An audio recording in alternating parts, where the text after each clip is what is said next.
Alright, what's going on, everyone? I got something a little different today. I know I typically stick to gaming and things like that, but sometimes do tech stuff, and today is, the day where we look at some little more different tech. So these are some headphones from Soundcore, the Q20i. I bought them a few months ago, and originally I wasn't going to make a video on them whenever I first got them, but I do think I've had them for a long enough time and have enjoyed using them enough to warrant making a video. The headphones that I used before these were the Beats Solo Pro. The Beats Solo Pro were very high quality. They sounded good, but they're several years old at this point, so I just wanted something a little more fresh. So that's where these come in. These are the Soundcore Q20i. They have transparency, noise canceling, everything you'd expect. I believe these come in at a price point of about $40. And they have the Q30, Q40, etc. And I'm pretty sure the Q30 at least, and maybe even the Q40, is the same speakers, but just more metal and nicer quality. I know the Q30 at least has the exact same speakers. But anyway, here's the box that they come in. It says pure bass, no noise. And if you think that Beats are bassy headphones, these guys are pretty bassy. So I have this sort of blue navy color here. I'm not exactly sure what they'd call it. I'm just going to call it blue. But ultra soft ear cups, blah, blah, blah. And the standout feature of these that the Beats do not have is you can connect to more than one device at a time.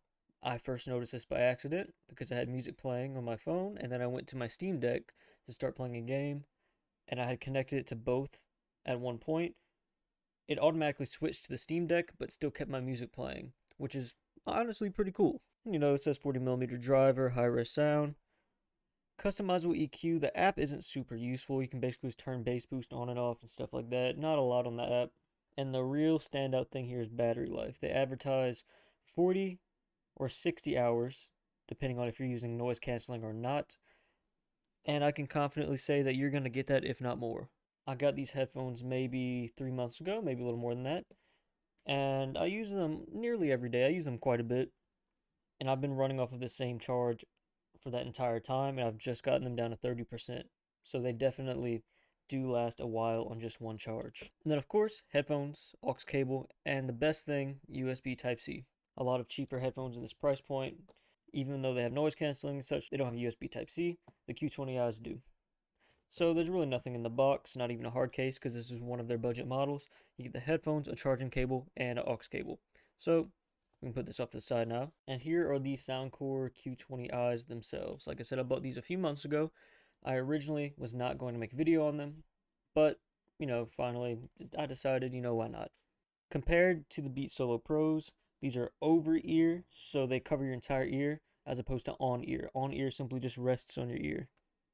And then even the Beats Solo Pros didn't have swivel ear cups. And of course, your ears aren't perfectly straight on your head. They're tilted a little bit, so the swivel ear cups can accommodate for that. So looking at the bottom here, we have a microphone for each side. One of these holes is actually a light. And then volume up, power and pause, volume down. Here's our USB Type-C and our aux in, as well as our noise canceling on and off button right there. So far, I've really actually enjoyed these headphones. I've taken them with me pretty much everywhere.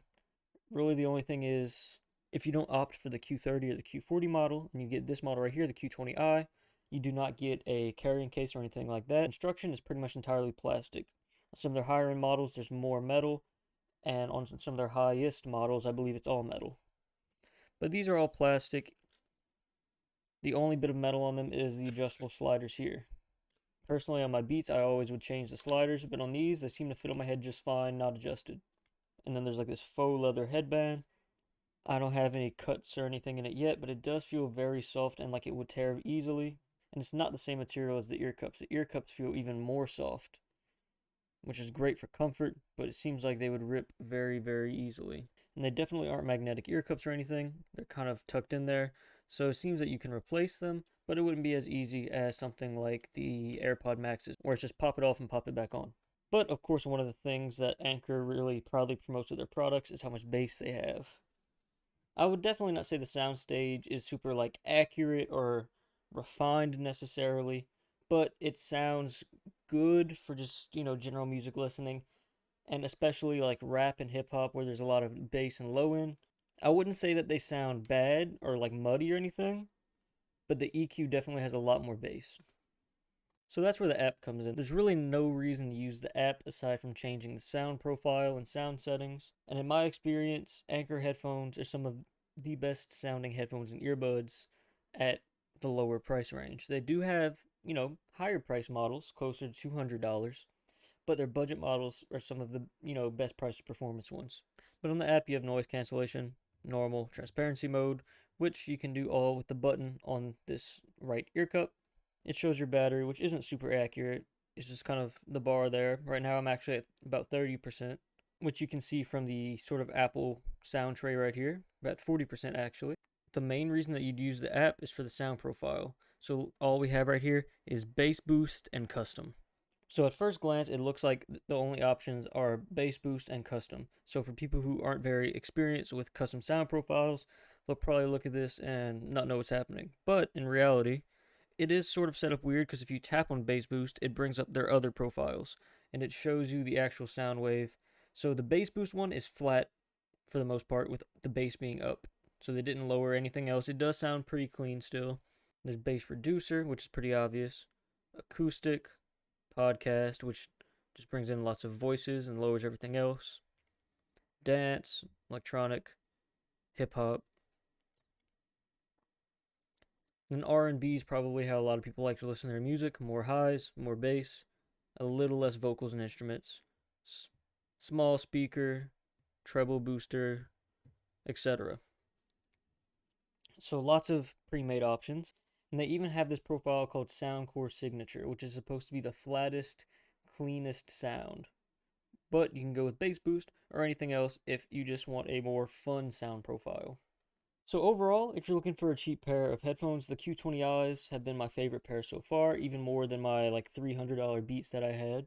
And my only complaints about the headphones are remedied on the more expensive models, of course.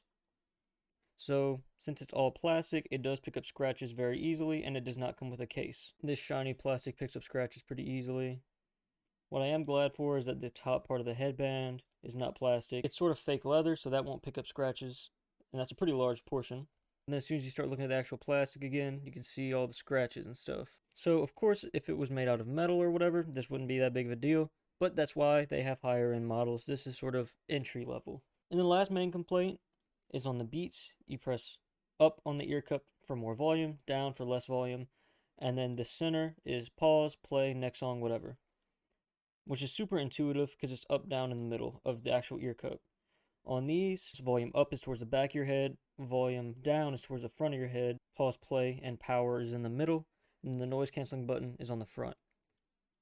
After a while, you can feel around and get used to it, but I do find that the controls are a little hard to get to, and whenever I first got the headphones, I couldn't remember what was what. You do get used to that pretty quick though, so it's not that big of a deal. But yeah, I just kind of wanted to share my thoughts on the Soundcore Q20i's after about 3 months of owning them, for anyone who may be interested in getting them, or, just looking for some good headphones. Very different type of video than what I usually do, but I hope you guys found it interesting. So yeah, that's the Q20i's. That's all from me. I'm out. Peace.